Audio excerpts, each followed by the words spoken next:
Hello student, मैं एकता सिंह आप सभी का ज्ञान चैतन्य चैनल में बहुत बहुत स्वागत करती हूँ। आज के इस टॉपिक में हम यूपी जूनियर, जिसका टॉपिक है स्वतंत्रोत्तर भारत में चुनौतियां, तो इस टॉपिक को कवर करते हैं, शुरू करते हैं। तो सबसे पहला यहाँ पे जो क्वेश्चन है वो है सामुदायिक विकास कार्यक्रम शुरू किया गया था, कौन से साल में शुरू किया गया था? तो यहाँ पर 1952 में जो है सामुदायिक विकास कार्यक्रम शुरू किया था। तो ए ऑप्शन जो है वो यहाँ पर सही हो जाएगा। व्याख्या देखते हैं। सामुदायिक विकास कार्यक्रम की शुरुआत 2 अक्टूबर यानी गांधी जी की जयंती के समय ही 1952 के प्रथम पंचवर्षीय योजना 1951 से लेकर 56 के दौरान की गई थी। सामुदायिक विकास कार्यक्रमों में कृषि विकास, सिंचाई साधनों का विकास, शैक्षणिक विकास, यातायात के साधनों का विकास, कारीगरों एवं कृषकों तथा अन्य व्यवसायों हेतु प्रशिक्षित एवं स्वास्थ्य, सफाई, आवास, मनोरंजन की व्यवस्था के तत्व क्या थे? सम्मिलित किए गए थे। अगला क्वेश्चन है भूदान आंदोलन किसने प्रारंभ किया था? तो भूदान आंदोलन जो है वो विनोबा भावे जी ने स्टार्ट किया था। भूदान आंदोलन आचार्य विनोबा भावे द्वारा 18 अप्रैल 1951 में प्रारंभ किया गया था। विनोबा भावे को पहला भूदान आंध्र प्रदेश के तेलंगाना क्षेत्र के पोचमपल्ली ग्राम में मिला। तो यहाँ पर जो उनका भूदान मतलब भूमि दान, तो उनका जो पहला भूदान था वो आंध्र प्रदेश का तेलंगाना क्षेत्र। ये भी इम्पोर्टेंट क्वेश्चन है कि कौन सा क्षेत्र है जो ग्राम में मिला था? तो तेलंगाना क्षेत्र के पोचमपल्ली। आगे है इसके बाद ये है आंदोलन बिहार, उत्तर प्रदेश में फैल गया। 1955 ईस्वी के अंत तक भूदान आंदोलन ग्राम दान में बदल गया। ग्राम दान आंदोलन का प्रारंभ उड़ीसा में हुआ था और वह बहुत सफल रहा। आगे है वयोवृद्ध गांधीवादी नेता पोट्टी श्री रामालू निम्नलिखित राज्यों में से किसके बनाने के लिए सन 1952 में भूख हड़ताल पर बैठे? तो आंसर हो जाएगा आंध्र प्रदेश। डी ऑप्शन यहाँ पर सही हो जाएगा। वयोवृद्ध गांधीवादी नेता पोट्टी श्री रामालू आंध्र प्रदेश को भाषाई आधार पर अलग करने के लिए वर्ष 1952 में भूख हड़ताल पर बैठे थे तथा इसी दौरान क्या हो जाती है, उनकी दिसंबर में मृत्यु भी हो जाती है। भाषाई आधार पर वर्ष 1953 में आंध्र प्रदेश जो है प्रथम राज्य घोषित किया गया था। आगे है कांग्रेस के कौन से आम चुनाव में पहली बार संसद में बहुमत खोया था? तो आंसर हमारा 1977 हो जाएगा। B option. वर्ष 1977 में पहली बार कांग्रेस पार्टी ने संसद में अपना बहुमत खोया था। उस समय लोक दल के नेता मोरारजी देसाई को प्रधानमंत्री नियुक्त किया गया था। अगला क्वेश्चन है राष्ट्रीय महिला आयोग की प्रथम महिला अध्यक्ष निम्नलिखित में से कौन थी? तो आंसर श्रीमती जयंती पटनायक जी जो है वो यहाँ पर राष्ट्रीय महिला आयोग की पहली अध्यक्षता थी। आगे जो है वर्तमान में इस आयोग की अध्यक्षता श्रीमती रेखा शर्मा है। तो ये डेटा सही नहीं हो सकता, तो इसको छोड़ के यहाँ तक इसकी व्याख्या सही है। आगे देखते हैं सन 1991 में भारत सरकार ने आर्थिक सुधारों के लिए नई आर्थिक नीति अपनाई। निम्नलिखित में से कौन सी नीति आर्थिक सुधार के लिए अनिवार्य नहीं है? तो आंसर हमारा होगा औद्योगिकीकरण। ए ऑप्शन यहाँ पर सही हो जाएगा। वर्ष 1991 में भारत सरकार ने आर्थिक सुधारों के लिए प्रधानमंत्री नरसिम्हा राव के काल में कई आर्थिक नीति अपनाई गई। इस नई आर्थिक नीति में एलपीजी अर्थात उदारीकरण, निजीकरण एवं वैश्वीकरण पर क्या दिया गया? जोर दिया गया। अगला क्वेश्चन है भोपाल गैस त्रासदी कब हुई थी? तो 1984 में की गई थी। 1984 में भोपाल गैस त्रासदी की घटना 3 दिसंबर 1984 को हुई थी। रासायनिक कीटनाशक फैक्ट्री से मिथाइल आइसोसाइनाइड।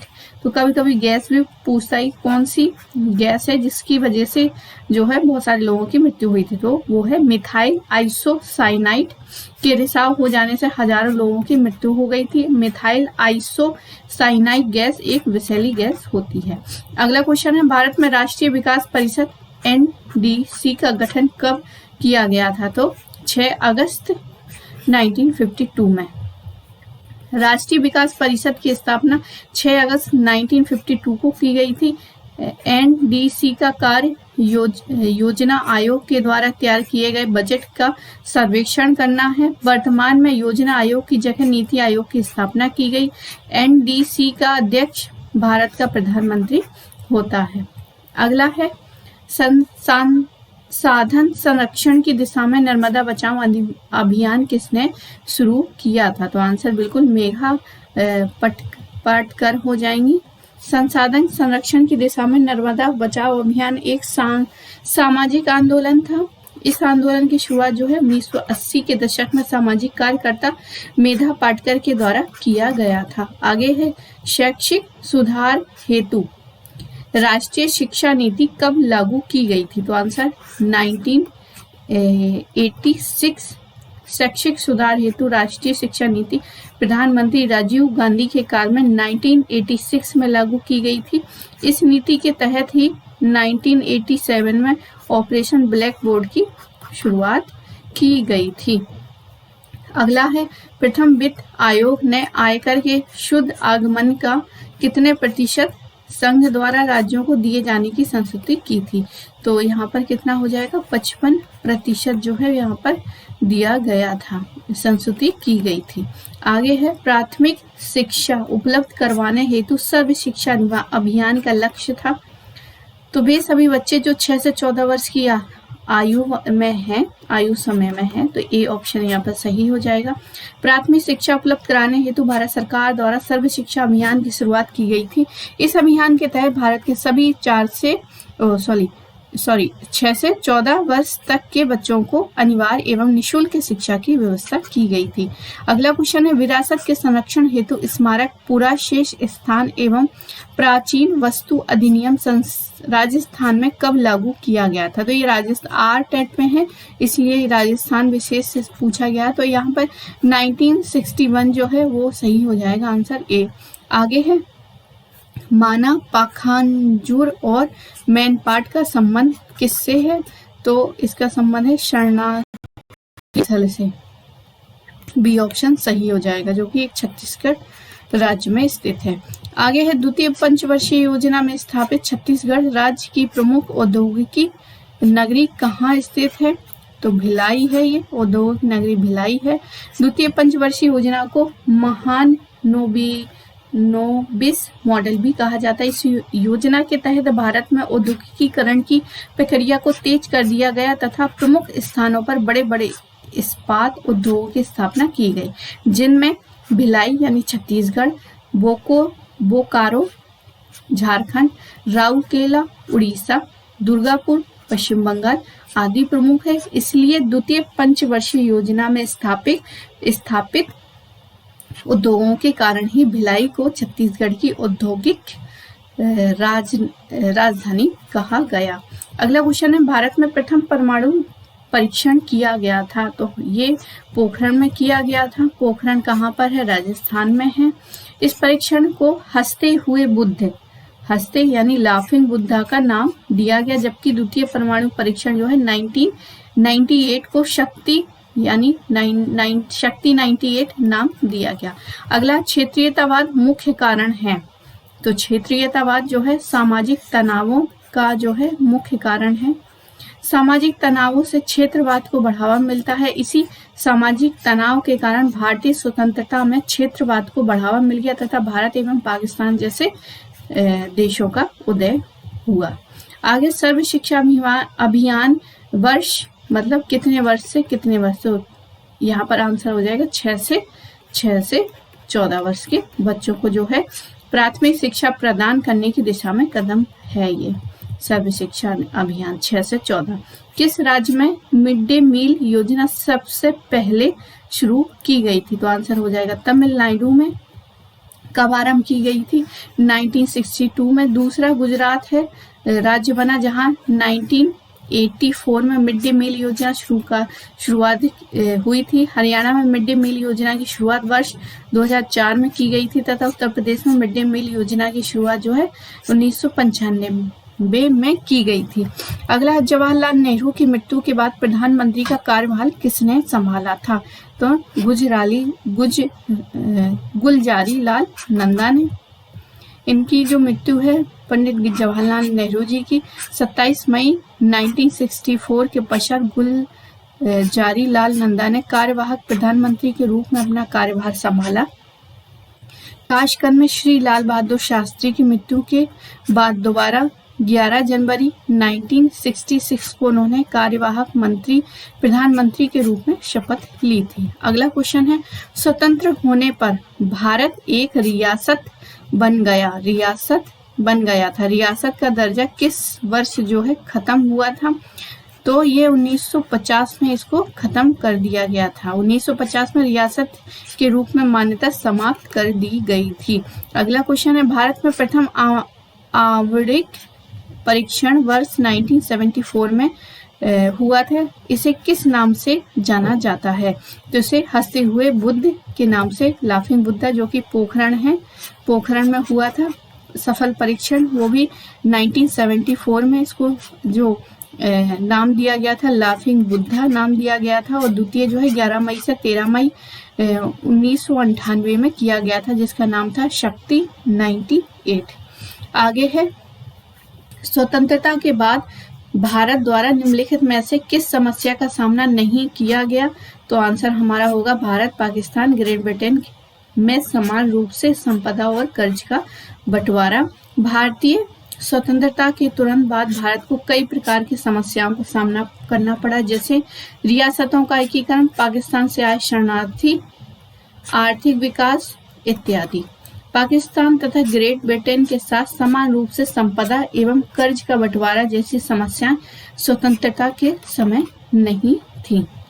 अगला क्वेश्चन है, संविधान सभा के स्थायी सदस्य के रूप में नियुक्त किया गया था किसको? तो डॉक्टर राजेंद्र प्रसाद को। सार्वभौमिक वयस्क मताधिकार, समानता का अधिकार एवं शक्तियों एवं अधिकारों का बंटवारा, ये सभी विशेषताएं हैं किसकी? भारतीय संविधान की। संविधान निर्माताओं ने हिंदी को भारत की राजभाषा का दर्जा दिया, जबकि अदालतों, सरकारी सेवाओं, विभिन्न राज्यों के बीच संचार आदि के लिए फैसला लिया गया तो अंग्रेजी के इस्तेमाल का। आगे है, संविधान निर्मात्री सभा का वह सदस्य जिनको प्रारूप समिति का अध्यक्ष नियुक्त किया गया, उन्होंने दस्तावेज को अंतिम रूप देने में प्रमुख भूमिका निभाई। डॉक्टर भीमराव अंबेडकर 15 अगस्त 1947 को भारतीय संघ में सम्मिलित होने के लिए विलय पत्र पर हस्ताक्षर किए थे। 1936 रियासतों ने जब जम्मू एंड कश्मीर में विलय पत्र पर हस्ताक्षर किए गए, तब वहां का शासक था राजा हरि सिंह। वो है स्वतंत्र आंदोलनकारी नेता जो आंध्र राज्य के गठन की मांग करते हुए भूख हड़ताल पर बैठे थे, श्री रामालू। आंध्र प्रदेश, और फिर क्या है, इनकी मृत्यु भी इसमें हो जाती है। तो इनको आंध्र प्रदेश नए राज्य के रूप में उभरा था 1 अक्टूबर 1953 में। हरियाणा राज्य का गठन हुआ था 1 नवंबर 1966 को।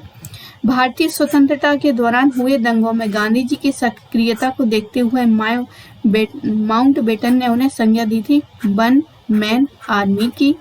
19 सितंबर 1960 में भारत और पाकिस्तान के बीच नहरों के पानी के बंटवारों को लेकर समझौता हुआ था, उसे कहा जाता है सिंधु जल वितरण संधि। आगे है, भारत और पाकिस्तान के मध्य हुए ताशकंद समझौते पर पाकिस्तानी राष्ट्रपति अयूब खान और भारतीय प्रधानमंत्री, मतलब यहाँ प्रधानमंत्री का नाम बताना है, तो आंसर होगा लाल बहादुर शास्त्री के हस्ताक्षर किए गए थे। आगे है, दक्षिण एशियाई देशों के समूह सार्क का मुख्यालय कहाँ है? तो सार्क का मुख्यालय काठमांडू में है। योजना आयोग का गठन किया गया था 15 मार्च 1950 को। विश्वविद्यालय अनुदान आयोग की स्थापना की गई थी 1953 में। राष्ट्रीय शैक्षिक प्रशिक्षण एवं अनुसंधान NCERT की स्थापना की गई थी 1961 में। अंडा एवं मुर्गी पालन से संबंधित क्रांति को रजत क्रांति कहते हैं। खनिज तेल में आत्मनिर्भरता होती हेतु है ब्लैक क्रांति।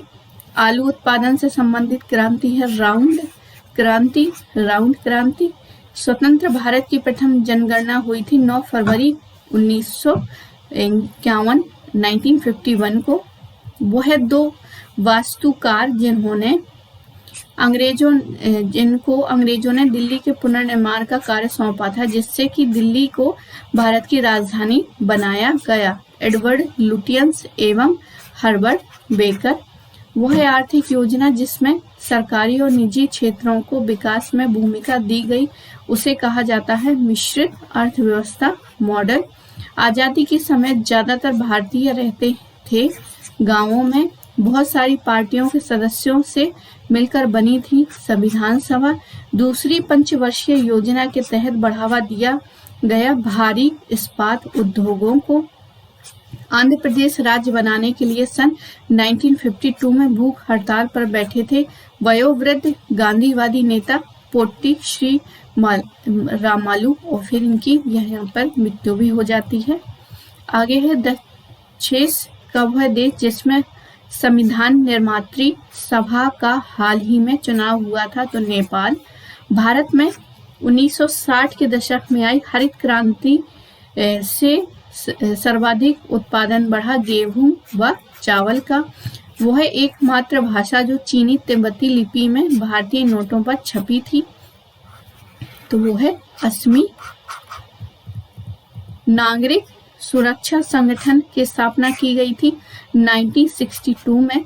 चुनाव आयोग का मुख्यालय है दिल्ली में। जवाहरलाल नेहरू की मृत्यु के बाद जो प्रधानमंत्री बने थे वो है गुलजारी लाल नंदा ने। भारत के संविधान में स्वीकृत भाषाएं हैं 22। भारत का 26वां राज्य है छत्तीसगढ़। भारत के प्रथम राष्ट्रपति थे डॉक्टर राजेंद्र प्रसाद। नेहरू और चाउ एन लाई के बीच हस्ताक्षर हुए थे पंचशील पर। संविधान सभा के सदस्यों द्वारा भारत के संविधान पर अंत में हस्ताक्षर हुए थे 24 जनवरी 1950 को। स्वतंत्र होने पर भारत एक रियासत बन गया। रियासत का दर्जा खत्म हुआ वर्ष 1950 में। स्वतंत्र भारत के अंतिम गवर्नर जनरल थे सी राजगोपालाचारी। असम का प्राचीन नाम कामरूप था। भारत में राज्यों की संख्या है 28। भारतीय संविधान लागू किया गया था 26 जनवरी 1950 को। तो आई होप आपको ये वीडियो पसंद आया होगा। पसंद आया हो तो प्लीज़ लाइक कीजिए, सब्सक्राइब कीजिए। आप सभी का बहुत बहुत धन्यवाद। मिलते हैं अगले वीडियो में।